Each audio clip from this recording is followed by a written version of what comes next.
the next keynote address, but I'll introduce our speaker very quickly and he will come up stage. We'll give him a warm, resounding applause, but I'll introduce him right about now. He's the current Managing Director and Chief Business Officer of Optimus by Afrin, the digital platform powered by AfriInvest West Africa Limited. He's also the Chief Group Business Development Officer for AfriInvest. He has over 17 years of experience in business and investment strategy and economic and investment research. Before joining AfriInvest, he worked as the head of retail investment at Chapel Hill, Denham, as well as a senior economist and head research and strategy at Greenwich Merchant Bank. He was the managing director of AfriInvest Securities Limited, a leading licensed broker-dealer and subsidiary of AfriInvest West Africa Limited for about 4 years. Prior to his appointment as managing director, he led the investment research team and worked in the investment banking division. He started his research career at the Nigerian Institute of Social and Economic Research. He has also served in reputable organizations, including Intercontinental Securities Limited in investment advisory services, equity and economic research, and portfolio management for Fortress Capital Limited and Marina Securities Limited.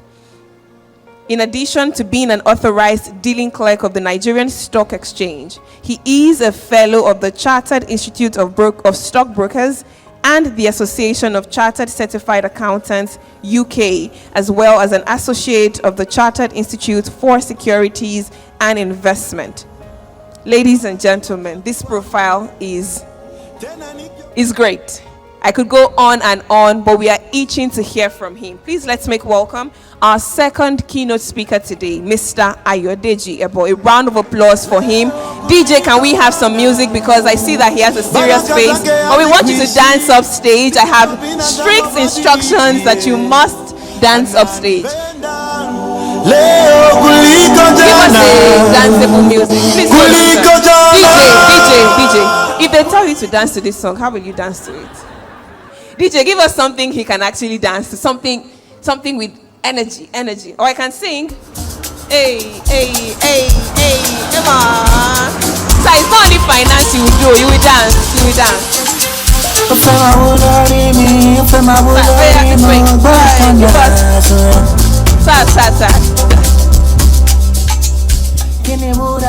Can we have the podium, please? Can we have someone help us with the podium? While we're waiting for the podium to come up stage, anyone help us, please? Remember to use the hashtag when you're posting. Thank you.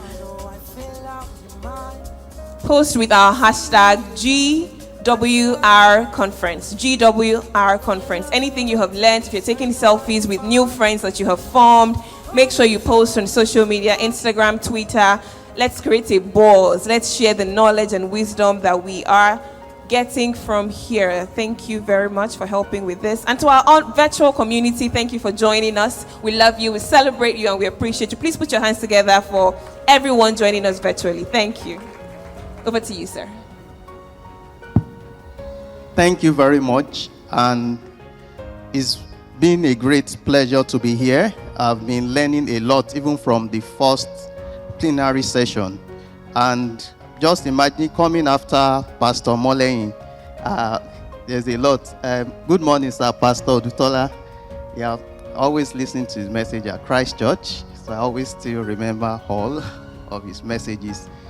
And thanks, Mrs. Molein, for this great privilege to be here, to be able to impact the youth. I'm also a youth, and it's a great privilege to be here. And I believe that finance is also an important part of our life. Okay, before I forget, happy birthday to you, Ma. More grace and more celebration in Jesus' name. Yeah, so I feel finance, most times we pay much attention to a lot of other things that we develop interest in. But finance is an area where most we ignore. We are not always deliberate about it. We feel things will work out as we progress. They say if you don't plan, then there's bound that there may be failures. So that's why I'm happy that the organizer of this event has also made finance and investment an important part of this event. While we are growing up, it is important that we begin to imbibe that culture. In investment, in finance, if you don't develop that savings culture, you don't develop that culture amongst yourself, there's no way you'll be able to enjoy financial freedom. So I've just, because I've been given very limited time, I'm just going to be sharing just few tips around based on my own little experience so far. Some of this topic can take days for us to learn, but I'll give us some ideas that I think would help us begin to think about how we can plan our finance. And why is it important to manage your finance? Most times we all want to live a very, we say, rich life, comfortable life, but it doesn't just come overnight. Yes, you may be privileged, maybe you are born into a family that some of the inheritances, you have a trust that pays you a certain amount of money monthly. But if you don't, even if you have that, if you don't plan well with those resources, you would squander them as you progress. So it's good that at our early stage in life, you need planning to enjoy that good life. Beyond when you even start working, we've spoken about career, how you can grow. You also need to begin to plan towards retirement, which is saving towards it or investing towards retirement. And that takes me to one very interesting concept around budgeting. Because most times when we hear budget, so once I have a budget, it would limit my plan. But what it does for you is a guide. Budget is not definitive. Thankfully, we're all aware of Nigerians' budget. We know what we budget for. We know what the actual is always at. So it means that you need to plan. You need to know what your total expenses is and what the income you are earning. So once you're able to budget and have the list of what you would be spending, then you will know based on your resources. If you discover that the income is lower than what you need to spend, then that begins to tell you, do you want to go for additional sources of revenue? Do you want to add value to yourself or begin to give value depending on the stage of life where you are? But it helps you, because most times when you ask people how much do you spend monthly, even as young ladies and men, how much do you spend monthly? We don't keep account. We cannot keep account of that. And that is what budgeting will do for you. If you have not been budgeting, you can go back to your last 6 month statement, download it, and try to pick out some of those items that are recurring. Sometimes it also helps you. You will discover that there are some expenses that when you see the amount you spent on them in the last 6 months, your brain will reset and you will begin to see how you want to bring it down, because it may not be worth it. Years ago, I can say maybe like 15, 20 years ago, there was postpaid then. So I make calls a lot. But when I saw the bills, I traced it down to what are the numbers that are consuming these bills. Then I had to adjust. But even if I want to sustain it, now it's deliberate. It's a focus. So it is important that you have to always budget, because that would take us to savings. And why I'm talking about budgeting, if you are unable to save, we cannot get to investment, because what will you use to invest? If you don't have a plan of your income, your expenses, and you are able to discipline yourself to have a bit of savings, that is when you can begin to think of investment. So, understanding that concept, savings, it has to also be deliberate. We always, based on my discussion with clients, based on my own personal experience, if you are not used to saving when you are even earning 100,000 naira, when you begin to earn 1 million, the expenses quickly it catches up almost immediately with that month. The demand, the text messages, and things that you want to go for. But once you are used to it, there will be no problem. So that's what I want us to imbibe. If you are not taking much away from today, you need to have that plan from the beginning. It will help you as you grow, as you aspire, even in your career. Then last one is the investments. There's this model for those that read economics. We say Y is equals to C plus I. That's your income equals to your consumption plus investment. So imagine if there's no savings, there can be no investment. That means your total income is equals to your consumption. So it is important that you ensure that you cut down your savings. So apologies, you cut down your expenses so that you can have a savings. And there's something interesting about always starting early. We talk about the compounding effect. That is when your interest is earning interest, compounding. And when you run the calculations, for instance, if you have a 30-year goal, I can talk about a 30-year goal because we're all young here, say for my daddies and mommies. You can set that goal. When you look at the model, your savings most times is always less than half of the interest you earn. There are compounding calculators online that you can use. If you want to set a target of 10 million, you'll be surprised that you may not need to contribute more than 100,000 naira monthly to achieve that target.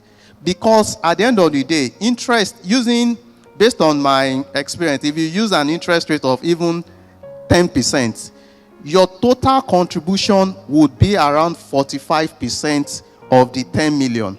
If you have a target of 100 million, it means you only be contributing about 45 million, while interest will be about the 55 million. And the main reason for that, the magic, we say compounding is the eighth magic of the world. The interest is earning interest. And for your interest to earn interest, there are some disciplines that also comes with it. That means delayed gratification.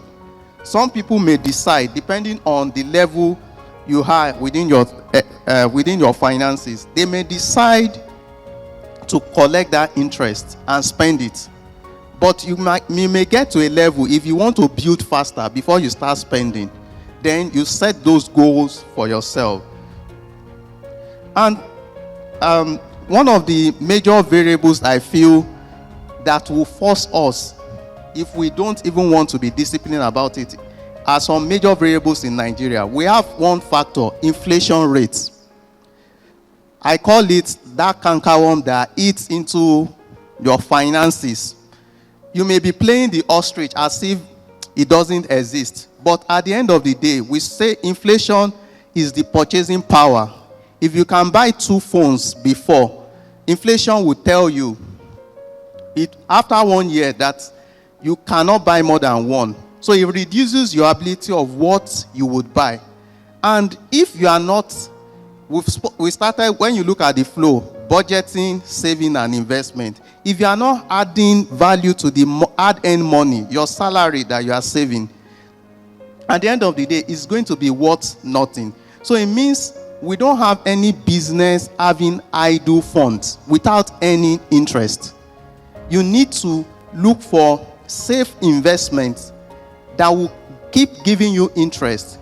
Based on the current monetary policy rates, MPR, which is at 18%, the minimum banks are asked to pay is 30% of MPR. That's 5.4%.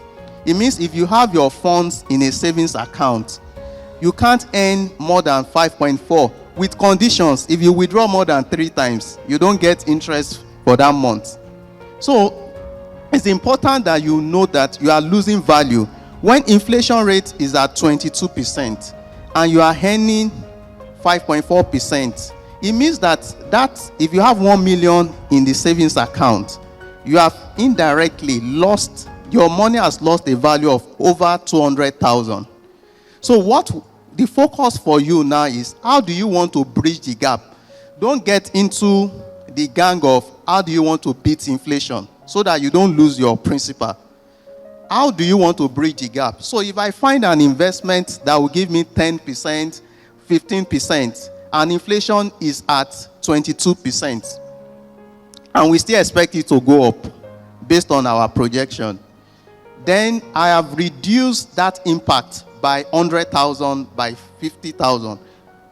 Most times, what I hear from clients is, how much are you paying me on 1 million, 100K? No, I would rather stay and be like that.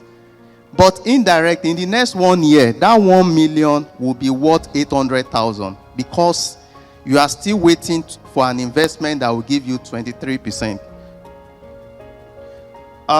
The other factor, I'll try to, let me know when, 1 minute. Okay, I'll try to wrap up. Exchange rate is also a factor. When we look at the trend in Nigeria, it means you cannot have all your investment in Naira. You need to begin to think of that. I know those that in the last 5 years, 6 years, as they are collecting their salary, half of it changed to dollars.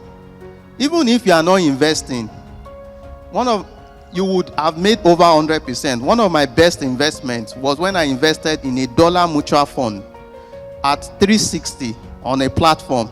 And last year, when I needed money, I cashed out at 745. You can imagine, I wished I got a vision to put all my investment in that. But it's the reality, and that is why I say there are some variables that will force you to think about your investment.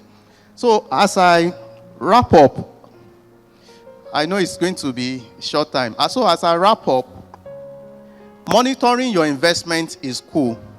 So you have platforms that can help you track all your different investments. So for instance, Optimus by AfroInvest, where I work, they have those platforms and those investments that will help you to invest. And you have those mutual funds, savings accounts that would help you manage your investment. It is important that you monitor your investment. When you start investing, we're all young, we know how to use spreadsheets. Even if you have investments with the different firms, have spreadsheet that you're able to track and you see the view of your portfolio. So when we talk about portfolios, it's having different form of investment. I've spoken about dollar investment, Naira investment. For those that want to do shares, there's no time to go into that. I noted those ones down. But I will want to wrap up with this. Please, as you are trying to beat inflation, as you are trying to make money, be wary of Ponzi schemes. A lot of people are doing premium cry, MMM. They are also multi-level marketing. It's been proven over time, 99% of those that are involved don't eventually make money.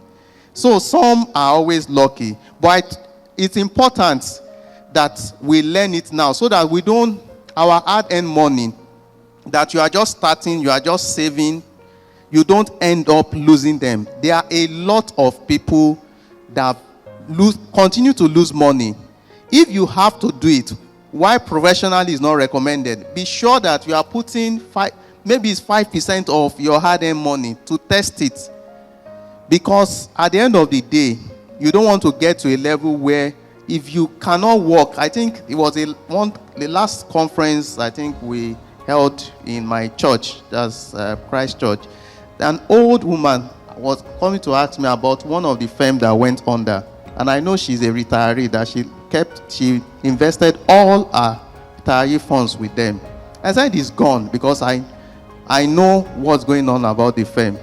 That is sadly, but we are just starting. Please, as you are trying to double your money, be wary of Ponzi schemes. Be sure that the companies or those investments are registered. There's a lot to talk about, but I like to respect time. And the most important thing is, please create time for your finance and for your investment. Thank you for listening. Thank you so much, Mr. Ayodeji. Great.